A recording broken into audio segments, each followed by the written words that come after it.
الحمد للہ رب العالمین والعاقبۃ للمتقین والصلاة والسلام علی رسولہ محمد وعلی آلہ واصحابہ اجمعین، اما بعد، اعوذ باللہ من الشیطان الرجیم، بسم اللہ الرحمن الرحیم۔ آج 19ویں تراویح ہوگی۔ اس میں سورہ احزاب کے آخری 6 رکوع آیت 28 تا 73 سنیں گے۔ اس کے بعد سورہ سبا اور سورہ فاتر مکمل ہے، اور پھر سورہ یاسین کے 2 رکوع یعنی آیت نمبر 21 تک تلاوت سنی جائے گی۔ ان صورتوں کے مضامین پیش کیے جاتے ہیں تاکہ تراویح میں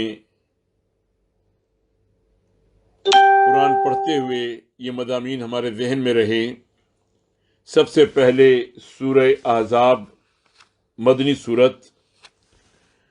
آج سورہ احزاب کے اہم مضامین میں پہلا خطاب ازواج مطہرات رضی اللہ عنہن اجمعین سے ہے۔ فرمایا گیا، اے نبی صلی اللہ علیہ وسلم، اپنی بیویوں سے کہو کہ دنیا کی زینت اور اللہ اور اس کے رسول اور یوم آخرت کی طلب میں سے کسی ایک کا انتخاب کر لو۔ اگر تم دنیا کی آسائش و زینت چاہتی ہو تو میں تمہیں رخصت کر دوں، اور اگر آخرت کی تمنا ہو تو پھر صبر کے ساتھ نیکی و اطاعت کے راستے پر گامزن رہو۔ امہات المومنین کو یہ بھی بتایا گیا کہ وہ عام خواتین کی طرح نہیں، بلکہ ازواج نبی صلی اللہ علیہ وسلم ہونے کی حیثیت سے ان کا مقام ممتاز و منفرد ہے۔ وہ پوری امت کی خواتین کے لیے بہترین نمونہ یعنی رول ماڈل ہیں۔ انہیں اپنے گھروں میں باپردہ رہنے کا حکم بھی انہی آیات میں دیا گیا، اور تبرج جاہلیت سے مکمل اجتناب کی تلقین فرمائی گئی۔ اللہ تعالیٰ نے ازواج مطہرات رضی اللہ عنہن اجمعین کو ہر آلائش سے پاک کر دینے کا وعدہ بھی فرمایا۔ حضور صلی اللہ علیہ وسلم کی طرف سے اس پیشکش کو تخییر کہا جاتا ہے، یعنی حضور صلی اللہ علیہ وسلم نے اپنی ازواج مطہرات کو یہ اختیار دے دیا کہ وہ دنیا و آخرت میں سے کسی ایک کا انتخاب کر لیں۔ تمام کی تمام امہات المومنین رضی اللہ عنہن نے آخرت کا انتخاب کیا۔ اس مضمون کے بعد عمومی طور پر مومن مردوں اور عورتوں کی صفات عالیہ بیان کی گئی ہیں، جن میں اسلام و ایمان، اطاعت، صدق و صبر، خشوع، صدقہ، روزہ، پاک دامنی، ذکر اللہ کا بکثرت اہتمام خاص طور پر قابل ذکر ہے۔ پھر فرمایا گیا کہ کسی مومن مرد اور عورت کے لیے یہ جائز ہی نہیں کہ اللہ اور اس کے رسول کا حکم آ جانے کے بعد وہ اس میں اپنا اختیار استعمال کریں، اپنی مرضی شامل کریں۔ ان کا کام تو یہ ہے کہ وہ اللہ اور اس کے رسول کے سامنے سر تسلیم خم کر دیں۔ انہی آیات میں حضور صلی اللہ علیہ وسلم کے حضرت زینب بنت حجش رضی اللہ عنہا کے ساتھ نکاح کا حکم ربانی دیا گیا۔ حضرت زینب رضی اللہ تعالی عنہا حضور صلی اللہ علیہ وسلم کی پھوپھی ذات تھیں، جن کا نکاح آپ صلی اللہ علیہ وسلم نے اپنے منہ بولے بیٹے زید بن حارثہ رضی اللہ عنہ سے کیا تھا۔ حضرت زینب رضی اللہ عنہا اس شادی سے خوش نہیں تھیں۔ آپ صلی اللہ علیہ وسلم نے بہت کوشش کی کہ میاں بیوی اکٹھے رہیں، لیکن کسی صورت بھی نباہ نہ ہو سکا۔ آخر کار معاملہ طلاق پر منتج ہوا۔ حضور صلی اللہ علیہ وسلم نے حضرت زید رضی اللہ عنہ کو اپنا متبنہ بنا رکھا تھا۔ عرب معاشرے میں متبنہ کو حقیقی بیٹے کا درجہ دیا جاتا تھا، اور اس کی منکوحہ سے نکاح اسی طرح ممنوع سمجھا جاتا تھا جس طرح حقیقی بیٹے کی بیوی حقیقی بہو کے بارے میں عرف تھا۔ اللہ نے متبنہ کی رسم کو ختم کیا کیونکہ اس سے نسب میں فرق پڑ جانے کا احتمال تھا۔ اس صورت میں اس سے پہلے حکم ہو چکا تھا کہ ہر شخص کو اس کے باپ کی طرف منسوب کیا جائے۔ اس حکم کے بعد زید بن حارثہ رضی اللہ عنہ کو ان کے اصل نام سے پکارا جانے لگا، جبکہ اس سے پہلے وہ زید بن محمد کے نام سے معروف ہو گئے تھے۔ چونکہ عربوں کی روایات اور خون میں یہ رسم اس قدر رچ بس چکی تھی کہ لوگ متبنہ کے متعلق اس تبدیلی کو آسانی سے قبول کرنے پر آمادہ نظر نہیں آتے تھے۔ اس لیے اللہ تعالیٰ نے خود حضور صلی اللہ علیہ وسلم کو اس کے لیے مثال بنایا اور حکم ہوا۔ پھر جب زید اس خاتون سے تعلق ختم کر چکا تو ہم نے اس کا نکاح تم سے کر دیا تاکہ مومنوں پر اپنے منہ بولے بیٹوں کی بیویوں کے معاملے میں کوئی تنگی نہ رہے، جبکہ وہ ان سے اپنی حاجت پوری کر چکے ہوں، یعنی تعلق ختم کر چکے ہوں۔ یہ بات آیت نمبر 37 میں بیان کی گئی۔ حضرت زینب رضی اللہ عنہا کے نکاح پر منافقین و معاندین نے اس دور میں بھی شور مچایا، اور تعداد ازواج کے معاملے پر آج تک اسلام دشمن قوتیں زہر افشانی کرتی رہتی ہیں۔ حضور صلی اللہ علیہ وسلم کو 4 سے زیادہ شادیوں کی اجازت بھی خود اللہ نے دی۔ اس کا تذکرہ آیت نمبر 50 میں آگے آتا ہے۔ آپ صلی اللہ علیہ وسلم نے جتنے بھی نکاح کیے وہ بیوہ اور مطلقہ عورتوں سے تھے، سوائے ایک بیوی حضرت عائشہ رضی اللہ عنہا کے جو کنواری تھیں۔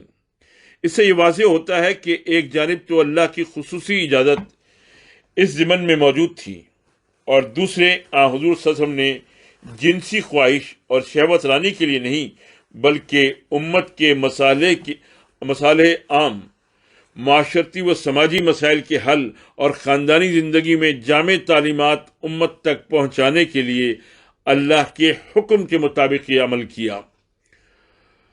امت مسلمہ کے لیے ختم نبوت کا مسئلہ اتنا ہی اہم ہے جتنا خود توحید و رسالت اور آخرت کا عقیدہ۔ حضور صلی اللہ علیہ وسلم آخری نبی ہیں۔ آپ صلی اللہ علیہ وسلم کے بعد کوئی نبی اور رسول نہیں آئے گا۔ آپ صلی اللہ علیہ وسلم کے بعد رسالت اور نبوت کا دعویٰ کرنے والا جھوٹا اور کافر ہے۔ اس کو نبی تو کیا مسلمان ماننے والا بھی اسلام سے خارج ہو جاتا ہے۔ بلکہ اس سے آگے بڑھ کر علماء حق بالخصوص امام ابو حنیفہ رحمۃ اللہ علیہ نے تو یہاں تک فرمایا ہے کہ مدعی نبوت سے اس کی نبوت کا ثبوت پیش کرنے کا مطالبہ بھی ناروا و ناحق ہے۔ ایسے شخص کے جھوٹے اور کافر ہونے میں یقین اس حد کو پہنچا ہوا ہونا چاہیے کہ اس میں شک اور تذبذب کی گنجائش ہی باقی نہ رہے۔ آیت نمبر 40 میں ارشاد فرمایا گیا، لوگو محمد صلی اللہ علیہ وسلم تم میں سے کسی کے باپ نہیں، مگر وہ اللہ کے رسول اور خاتم النبیین ہیں، اور اللہ ہر چیز کا علم رکھنے والا ہے۔ حضور صلی اللہ علیہ وسلم کی واضح اور صحیح احادیث اس بارے میں ہر شائبے کو ختم کر دیتی ہیں۔ آپ صلی اللہ علیہ وسلم نے فرمایا کہ میں نبی امی ہوں، میرے بعد کوئی نبی نہیں ہے۔ یہ الفاظ آپ صلی اللہ علیہ وسلم نے 3 مرتبہ دہرائے۔ رواہ المسند احمد عبداللہ بن عمرو بن العاص رضی اللہ تعالی عنہ۔ حضور صلی اللہ علیہ وسلم کے غلام حضرت ثوبان رضی اللہ تعالی عنہ کی روایت امام ابو داؤد نے نقل فرمائی ہے، جس کے مطابق آپ صلی اللہ علیہ وسلم نے فرمایا، میری امت میں 30 کذاب ہوں گے، جن میں سے ہر کوئی نبوت کا دعویٰ کرے گا، حالانکہ میں خاتم النبیین ہوں، میرے بعد کوئی نبی نہیں۔ رواہ ابو داؤد۔ جس طرح حضور صلی اللہ علیہ وسلم آخری نبی ہیں، اسی طرح ہم آخری امت ہیں۔ ایک حدیث میں آپ صلی اللہ علیہ وسلم نے ارشاد فرمایا، میرے بعد کوئی نبی نہیں اور میری امت کے بعد کوئی امت نہیں۔ جو لوگ کسی جھوٹے نبی کے پیروکار ہیں، ان کے غیر مسلم ہونے پر امت مسلمہ کا اجماع ہے۔ امریکہ اور مغرب قادیانیوں کی سرپرستی کرتے ہیں، اور امتناع قادیانیت کے دستوری و قانونی ضابطے جو پاکستان میں رائج ہیں ان کے نزدیک تبدیل کیے جانے کے قابل ہیں، لیکن امت مسلمہ اس سازش کو کبھی کامیاب نہیں ہونے دے گی۔ حضور صلی اللہ علیہ وسلم کی شان بیان فرماتے ہوئے جہاں ختم نبوت کا ذکر کیا، وہاں آپ صلی اللہ علیہ وسلم کی دیگر صفات، شاہد، مبشر، نذیر، داعی اللہ اور سراج منیر سے بھی آپ صلی اللہ علیہ وسلم کو متصف کیا گیا۔ یہ بات آیت نمبر 45 اور 46 میں بیان کی گئی۔ اس صورت میں اللہ نے اپنے ذکر کی تلقین فرمائی، جس طرح دیگر کئی صورتوں میں بھی ہے کہ اے اہل ایمان، اللہ کو کثرت سے یاد کرو اور صبح و شام اس کی تسبیح کرتے رہو۔ یہ بات آیت نمبر 42 میں بیان کی گئی۔ اگلی آیت میں اللہ نے یہ خوشخبری دی ہے کہ اہل ایمان کے لیے اللہ کی رحمت عام ہے، وہ مومنین پر بہت مہربان ہے، اور اس کے فرشتے اہل ایمان کے لیے رحمت کی دعائیں کرتے رہتے ہیں، اور اس نے ایسا انتظام کیا ہے کہ اہل ایمان کو اندھیروں سے نکال کر روشنی میں لے آتا ہے۔ اللہ کا ذکر زبان سے بھی کیا جاتا ہے۔ قرآنی اور مسنون دعائیں اور اذکار اور اپنے الفاظ و مفہوم کے لحاظ سے مومن کے لیے بہترین زاد راہ ہیں۔ زندگی کا کوئی لمحہ ایسا نہیں جس میں اللہ کے ذکر کے لیے مسنون دعا موجود نہ ہو۔ ذکر کی اصل روح یہ ہے کہ دل یاد الہی سے معمور بھی ہو اور منور بھی۔ اللہ کی یاد اس کی معصیت سے روک دے اور اس کی اطاعت پر کمر بستہ کر دے، یہی حقیقی ذکر ہے۔ آیت نمبر 49 میں طلاق کے مسائل اختصار کے ساتھ بیان کیے گئے ہیں، جس کی زیادہ تفصیل سورہ بقرہ اور سورہ طلاق میں ملتی ہے۔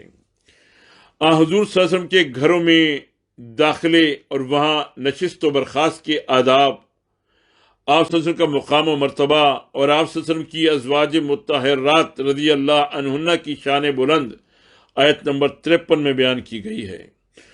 حکم یہ ہے کہ اے اہل ایمان، جب دعوت کے لیے بلایا جائے تو حضور صلی اللہ علیہ وسلم کے گھر حاضر ہوا کرو، بلا اجازت نہ چلے جایا کرو۔ پھر جب کھانا کھا لو تو منتشر ہو جایا کرو، لمبی نشست جما کر نہ بیٹھ جایا کرو، اس سے گھر والوں کو تکلیف ہوتی ہے، مگر وہ طویل شرم کی وجہ سے تمہیں کچھ نہیں کہتے۔ اللہ کے رسول صلی اللہ علیہ وسلم کو کسی بھی قسم کی تکلیف پہنچانا جائز نہیں۔ حضور صلی اللہ علیہ وسلم کی بیویوں کو مومنین کی مائیں قرار دیا گیا ہے، فی التعظیم والتحریم مظہری، اس لیے ان سے کسی کا نکاح بھی نہیں ہو سکتا، اسے اللہ نے ممنوع قرار دیا ہے۔ حضور صلی اللہ علیہ وسلم کے گھروں میں حاضری کے لیے جو خصوصی ہدایات دی گئی ہیں، عام لوگوں کے گھروں میں بھی عمومی طور پر داخلے کے لیے اس کو ملحوظ رکھنا اسلامی آداب کا تقاضا ہے۔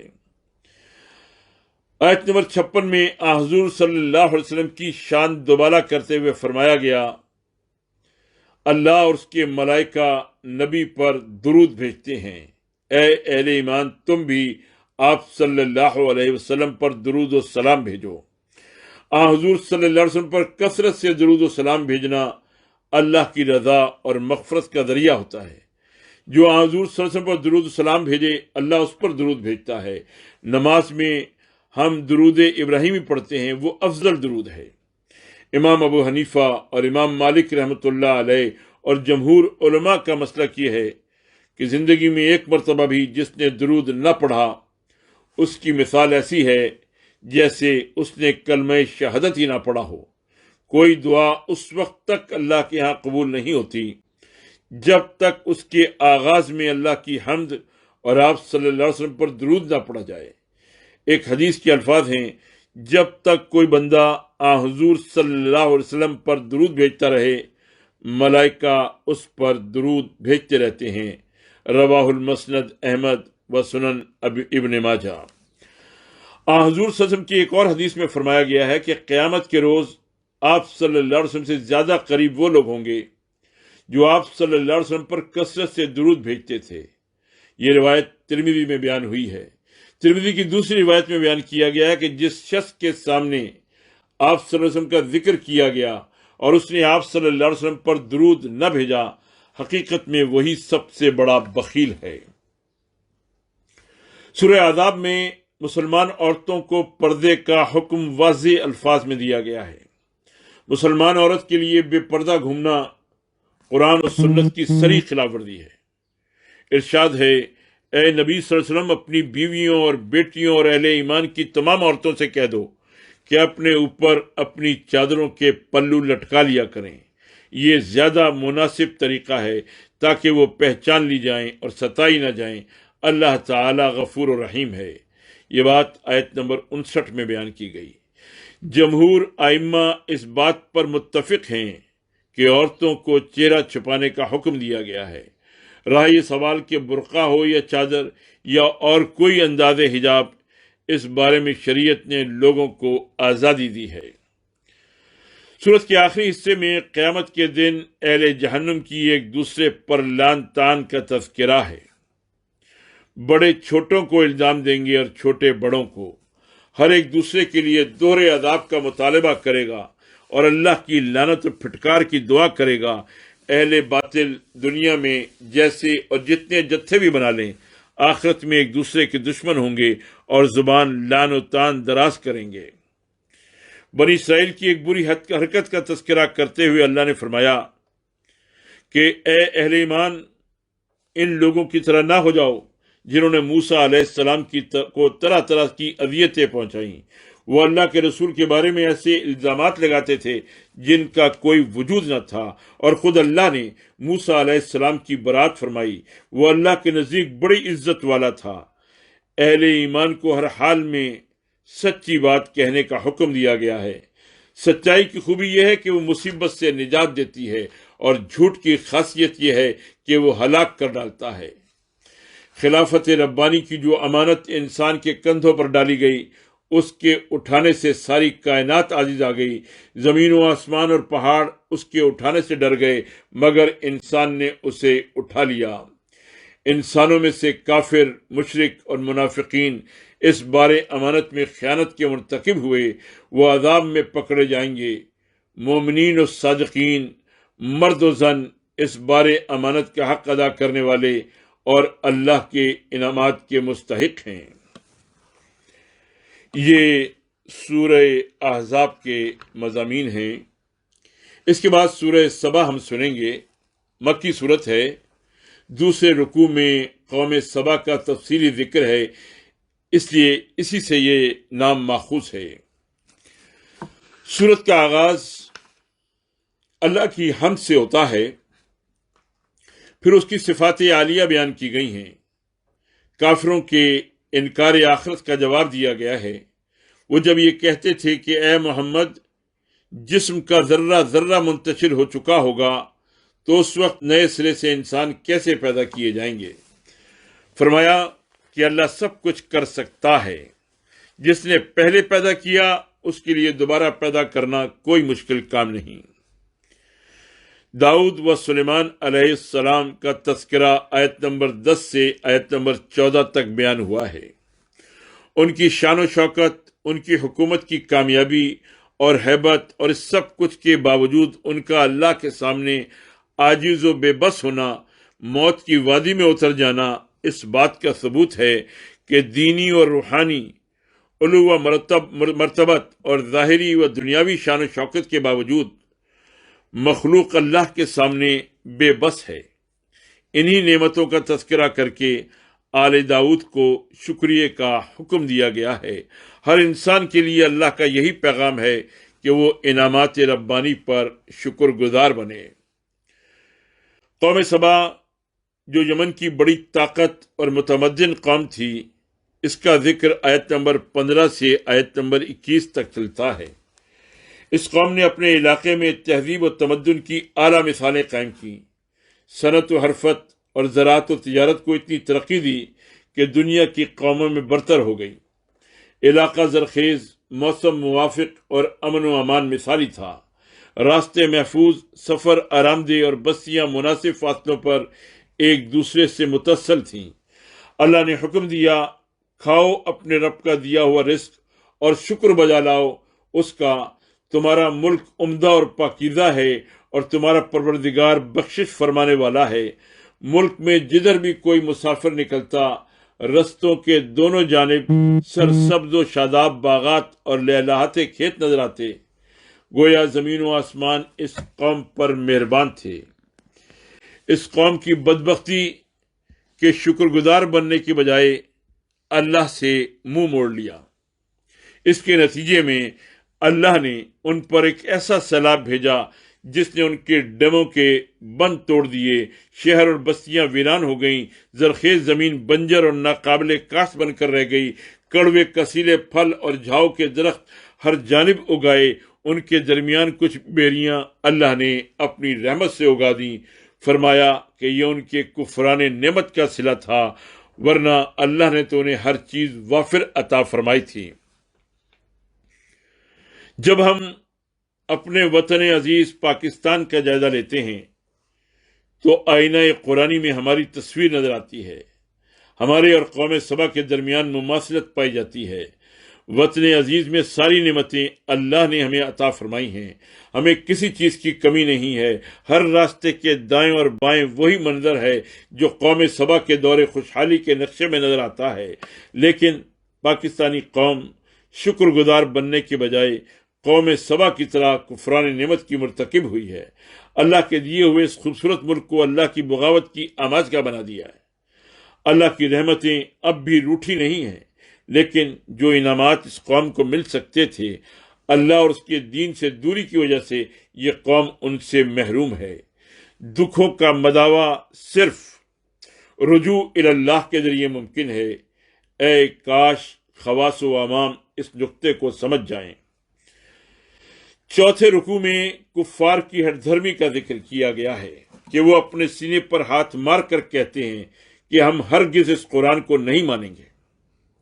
فرمایا جب یہ اپنے رب کے حضور حاضر ہوں گے اس وقت ان کی حالت دیدنی ہوگی، عذاب دیکھیں گے تو دل میں پچھتائیں گے، ان مجرموں کے گلے میں توق ڈالے جائیں گے اور یہ اپنے اعمال کے مطابق سزا پائیں گے۔ کھاتے پیتے لوگوں کی ذہنیت بیان کی گئی کہ وہ اپنے مال و دولت کے گھمنڈ میں مبتلا ہو کر حق کا انکار کرتے ہیں۔ اللہ نے فرمایا تمہاری دولت اور تمہاری اولاد ہم سے تقرب کا ذریعہ نہیں بنتی، بلکہ ایمان اور نیک عمل کی بدولت یہ مقام حاصل ہوتا ہے۔ حضور صلی اللہ علیہ وسلم کو تسلی دی گئی ہے کہ آپ صلی اللہ علیہ وسلم کوئی فکر نہ کریں، یہ جتنی دوڑ دھوپ کریں اللہ کی آیات کے مقابلے میں ان کی کوئی دال نہیں گل سکتی۔ اسی صورت میں یہ بات بھی فرمائی گئی کہ اے نبی صلی اللہ علیہ وسلم، ہم نے تم کو پوری انسانیت کے لیے بشیر و نذیر بنا کر بھیجا ہے، مگر اکثر لوگ جانتے نہیں ہیں۔ یہ بات آیت نمبر 28 میں بیان کی گئی۔ چونکہ آپ صلی اللہ علیہ وسلم خاتم النبیین ہیں، اس لیے قیامت کے دن تک تمام بنی نوع انسان آپ صلی اللہ علیہ وسلم کی امت دعوت ہیں۔ سورت کے آخری رکوع میں معاندین کو ان کے الزامات کے لغو ہونے کی طرف متوجہ کیا گیا ہے۔ جو حضور صلی اللہ علیہ وسلم کو مجنون کہتے تھے ان کو دعوت فکر دی گئی ہے کہ کبھی تنہائی میں اور کبھی باہم مل کر سوچو تمہارے صاحب میں آخر ایسی کون سی بات ہے جو جنون کی ہو۔ پھر ساتھ ہی حضور صلی اللہ علیہ وسلم کی زبان سے یہ بھی کہلوایا کہ اس سارے کام میں میرے پیش نظر تم سے کوئی معاوضہ اور اجر مانگنا نہیں ہے، میں سارا کام لوجہ اللہ کر رہا ہوں اور اللہ کے ذمے میرا اجر ہے۔ فرمایا آج ان کے آنکھوں پر پٹی بندھی ہے۔ وہ وقت آنے والا ہے جب گھبراہٹ ان پر طاری ہوگی، قریب ہی پکڑنے والا ان کو پکڑ لے گا، کہیں بھاگ نہ سکیں گے، پھر ایمان لانے کی بات کریں گے، حالانکہ اس وقت ایمان کا موقع ہاتھ سے نکل چکا ہوگا۔ یہ سورہ سبا کے مضامین تھے۔ اس کے بعد سورہ فاطر ہے، مکی صورت۔ پہلی ہی آیت میں اللہ کی صفت فاطر بیان ہوئی ہے، اس سے سورت کا نام سورہ فاطر رکھا گیا ہے۔ سورہ کا مرکزی مضمون توحید و آخرت کے منکرین کو معلمانہ انداز میں فہمائش اور ناصحانہ انداز میں تنبیہ و ملامت پر مشتمل ہے۔ بہت سی مثالیں دے کر اس کو واضح کیا گیا ہے۔ حضور صلی اللہ علیہ وسلم کو بھی بیچ میں یہ بات تسلی کے لیے بتائی گئی ہے کہ لوگوں کے حلق سے نیچے حق اتار دینا آپ صلی اللہ علیہ وسلم کی ذمہ داری نہیں ہے۔ آپ صلی اللہ علیہ وسلم بات پہنچا دیں، اسی کے آپ صلی اللہ علیہ وسلم مکلف ہیں۔ آغاز میں فرمایا کہ اللہ نے اس کائنات میں اپنے ایسے فرشتے پھیلا رکھے ہیں جو اس کا حکم بجا لاتے ہیں، وہ بڑے طاقتور ہیں، دو دو تین تین اور چار چار پروں والے یہ فرشتے ساری کائنات کے نظام میں اللہ کے حکم کے مطابق لگے رہتے ہیں۔ اے انسانوں، تم پر بھی تمہارے خالق نے بڑے احسانات کیے ہیں، پھر تم کس دھوکے میں پڑے ہو؟ شیطان تمہارا دشمن ہے، تم اس کی پیروی کرنے کے بجائے اسے اپنا دشمن ہی سمجھو۔ وہ جس سے دوستی کرتا ہے اسے دوزخ کا ایندھن بنا کر چھوڑتا ہے۔ لوگ دنیا میں عزت و مرتبے کے متمنی ہوتے ہیں، وہ سمجھتے ہیں کہ اس کے حصول میں اسلام کی پابندیاں رکاوٹ بن جائیں گی، لیکن یہ ان کی بڑی غلط فہمی ہے۔ عزت تو اللہ ہی کے ہاں ملتی ہے۔ اللہ پاکیزہ اقوال کو اپنی طرف اٹھاتا ہے اور عمل صالح ان کو بہت بلند لے جاتا ہے۔ ناپاک کلمات منہ پر دے مارے جاتے ہیں اور پاکیزہ کلمات بھی عمل صالح کے بغیر مرجھا جاتے ہیں۔ اللہ کی قدرت کاملہ جو پانی کے دو ذخیروں کو آپس میں جدا رکھے ہوئے ہو، ایک میٹھا ہے دوسرا کھاری، وہ اللہ انسانوں کو کیوں نہ عزت دے گا؟ اللہ کو چھوڑ کر باطل پرست مشرکین جن سہاروں کو تلاش کرتے ہیں، ان کے بس میں تو کچھ بھی نہیں۔ آیت نمبر 13 میں فرمایا کہ ان کے اختیار میں قطمیر بھی نہیں۔ قطمیر اس پتلی سی جھلی کو کہتے ہیں جو کھجور کی گٹھلی پر ہوتی ہے۔ فرمایا وہ کسی کو کیا دیں گے؟ وہ تو تمہاری پکار کو سن بھی نہیں سکتے، اور اگر سن بھی لیں تو جواب دینے کی سکت ان کے اندر نہیں ہے۔ فرمایا انسان فقیر ہے اور اللہ غنی، لیکن انسان اس حقیقت کو سمجھنے سے قاصر رہتا ہے۔ جو اللہ کے در پر جھک جائے دنیا سے بے نیاز ہو جاتا ہے، جو اللہ سے دور ہٹ جائے وہ دنیا کا غلام، بلکہ حدیث کے الفاظ میں سگے دنیا بن جاتا ہے۔ جو مردار کی تلاش میں مارا مارا پھرتا ہے۔ اللہ سے جڑ جانے والے اور اللہ سے دور ہٹ جانے والے ایسے ہیں کہ ان کا موازنہ یوں کیا جا سکتا ہے، اللہ والے بصیر و بینا ہیں اور دنیا والے اندھے۔ ان کی مثال روشنی کی ہے اور ان کی مثال تاریکیوں کی، ان کی مثال ٹھنڈے سائے کی ہے اور ان کی مثال جھلساتی ہوئی دھوپ کی۔ یہ زندہ ہیں اور وہ مردہ۔ فرمایا کہ انسان کو یہ نقطہ سمجھانے کے لیے آپ صلی اللہ علیہ وسلم کو نذیر بنا کر بھیجا گیا ہے، اور کوئی امت ایسی نہیں گزری جس میں کوئی نذیر نہ آیا ہو۔ سابقہ منذرین نے بھی اپنا کام کیا، تم بھی اپنے کام کرتے چلے جاؤ، نتائج اللہ کے ہاتھ میں ہیں۔ دنیا میں اللہ کی تخلیق، پھل اور سبزیاں ہوں یا پہاڑ اور زمین کے خطے، انسان ہوں یا چوپائے اور مویشی، سب کی تخلیق میں تنوع ہے۔ ان کے رنگ، جسامت اور شکل و صورت ایک دوسرے سے مختلف ہے۔ یہ محض اندھا اتفاق نہیں، بلکہ خالق مطلق کی حکمت اس میں کار فرما ہے۔ فرمایا حقیقت یہ ہے ان چیزوں کو سب لوگ دیکھتے تو ہیں، مگر بندگان خدا میں سے صرف اہل علم ہی خشیت کی دولت پاتے ہیں۔ اس سے یہ بھی معلوم ہوا کہ علم محض کتابیں ازبر کرنے کا نام نہیں، بلکہ خشیت الہی اس کا پیمانہ ہے۔